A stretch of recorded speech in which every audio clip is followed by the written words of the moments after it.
Olá amigos, sejam bem-vindos ao canal Deep Web Brasil. E hoje falaremos sobre guerra cibernética. Mas antes de assistir o vídeo, deixe a sua curtida e se inscreva no nosso canal. Vamos lá pessoal. A ciberguerra ou guerra cibernética é uma modalidade de guerra em que a conflitualidade não ocorre com armas físicas, mas via meios eletrônicos e informáticos no chamado ciberespaço.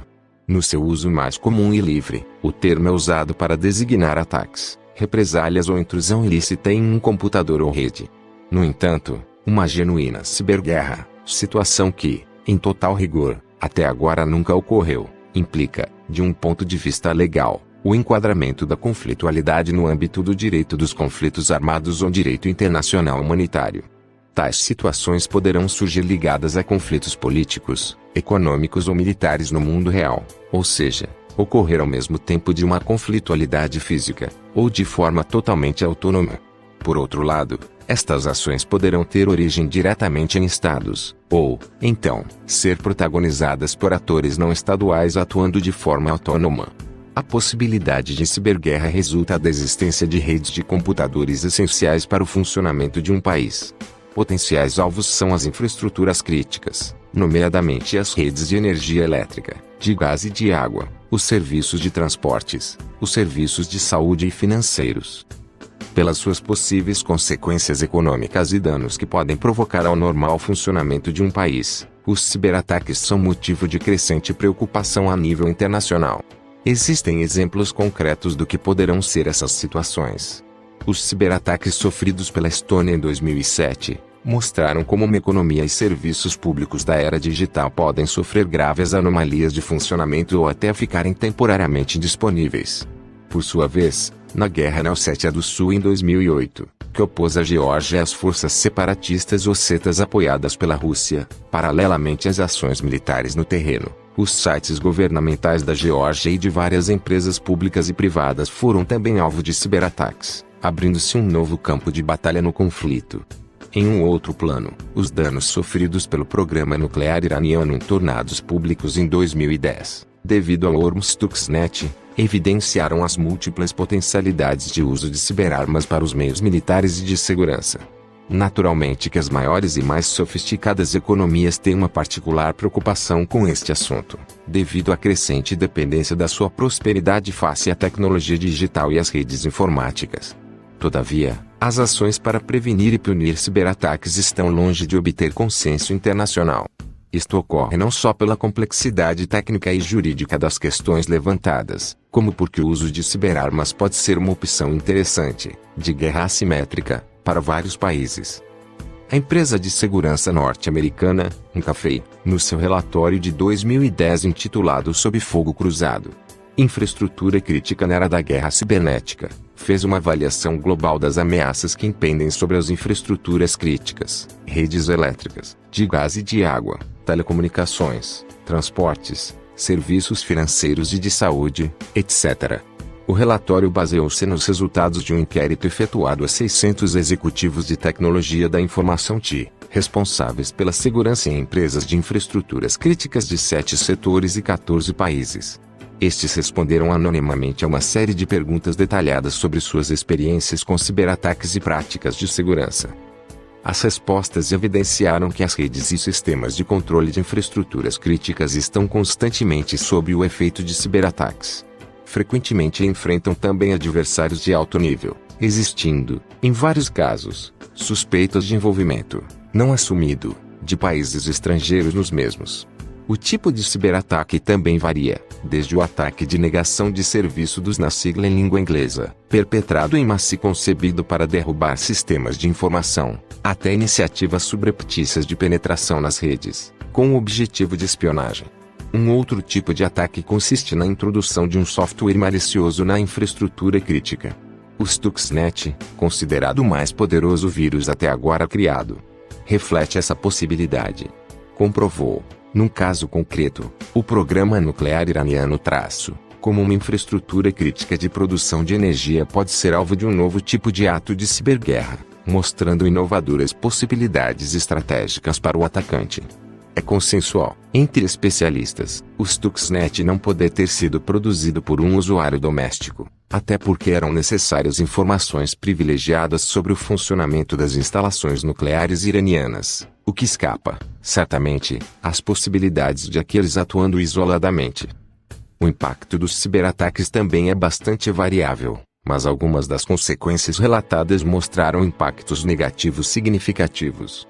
O custo reportado das paralisações decorrentes de grandes ataques excedeu nos $6 milhões por dia. Fora esse custo, a perda mais amplamente temida com os ciberataques é dano à reputação, seguido pela perda de informações pessoais dos clientes. Em termos de identificação e responsabilização dos autores, há problemas técnicos e jurídicos delicados e difíceis de ultrapassar. Desde logo, porque as instruções de um ciberataque, que são transmitidas para as redes, costumam vir de outros computadores infectados, usualmente pertencentes a terceiros inocentes. Quanto aos verdadeiros autores do ciberataque, normalmente ficam ocultos por detrás de barreiras e falsos vestígios. Esses fatores tornam difícil o rastreamento da sua verdadeira origem e limitam a possibilidade de punição legal pela incerteza quanto à autoria. Assim, para os autores do relatório, o ciberespaço de hoje lembra muito o que Hobbes chamou de um estado de natureza, uma guerra de cada homem contra cada homem. Hobbes imaginava que apenas o governo e a lei poderiam pôr fim a essa guerra. Todavia, em matéria de proteção e segurança das infraestruturas críticas, o papel dos governos torna-se complicado quando a maioria das infraestruturas críticas está nas mãos de empresas privadas. O problema tende ainda a ser mais complexo, e a vulnerabilidade potencialmente maior, quando as infraestruturas críticas nacionais são detidas numa percentagem significativa por capitais estrangeiros. Uma guerra cibernética consiste de muitas e diferentes ameaças virtuais. Com a proliferação das redes de computador pelo mundo, os ataques a elas se tornam mais complexos e perigosos. A espionagem cibernética é um ato praticado para se obter informações sigilosas de governos de países. A violação desse sigilo pode causar muitos danos reais ao país atacado.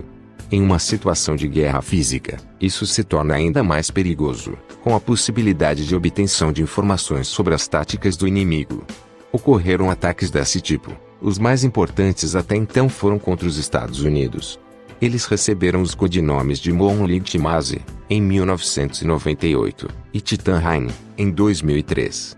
O Comando Cibernético dos Estados Unidos tenta determinar se as atividades de espionagem têm finalidade comercial, roubo de propriedade intelectual e venda de informações, ou se elas representam atividades militares contra a segurança nacional.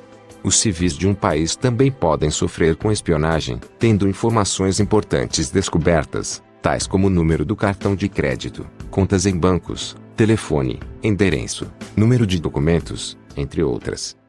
As atividades militares que fazem uso de computadores para controlar e monitorar equipamentos correm risco de sofrerem sabotagem para inutilizar possíveis ações com o uso desses equipamentos. Sistemas de comunicação também podem ser interrompidos, tais como televisão, telefone e internet. A infraestrutura do país também pode ser alvo dos ataques, afetando o sistema de energia, trens e mercado de ações. Esse tipo de sabotagem também pode ocorrer à indústria. Como exemplo mais relevante, tem-se o vírus Stuxnet. Segundo o jornal The New York Times, ele é considerado o primeiro ataque crítico à infraestrutura industrial.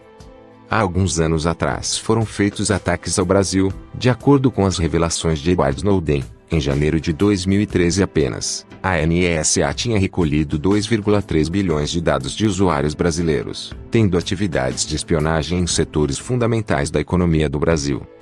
Em fevereiro de 2014, em discurso na cerimônia pelo centenário da Escola de Guerra Naval, no Rio, o ministro da Defesa do Brasil, Celso Amorim, associou o caso da espionagem do governo brasileiro pelos Estados Unidos à competição por recursos naturais.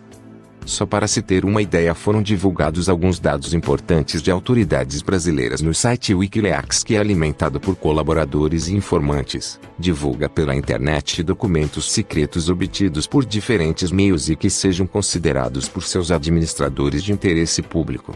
Seu fundador, Julian Assange, está atualmente preso na Inglaterra acusado de abusos sexuais ocorridos na Suécia, porém, seus seguidores e outras pessoas ligadas à defesa da liberdade de expressão e das liberdades individuais afirmam que o motivo real para sua detenção foi o site Wikileaks. Fundado em dezembro de 2006, mas somente divulgado amplamente em 2010, recebia doações pela internet, como Visa e PayPal, e estava hospedado em servidores da Amazon. Tais sistemas de doações e Amazon, após a grande repercussão obtida pelo site e as muitas polêmicas, em especial envolvendo o governo dos Estados Unidos, principal alvo das denúncias do site, decidiram desfazer as parcerias com o Wikileaks, o que causou a fúria dos seus colaboradores. Essas empresas passaram a ser alvos de ataques de pessoas ligadas a Julian Assange. Todavia, não se tratou, a rigor, de uma ciberguerra, mas de um ativismo em rede sob forma de protesto. Atualmente, a Wikileaks é hospedada em vários domínios e todos os documentos são de acesso livre, dando ao usuário o direito de salvá-los no próprio computador. Por hoje é só, meus amigos. Se gostou do vídeo, se inscreve e compartilhe com os amigos.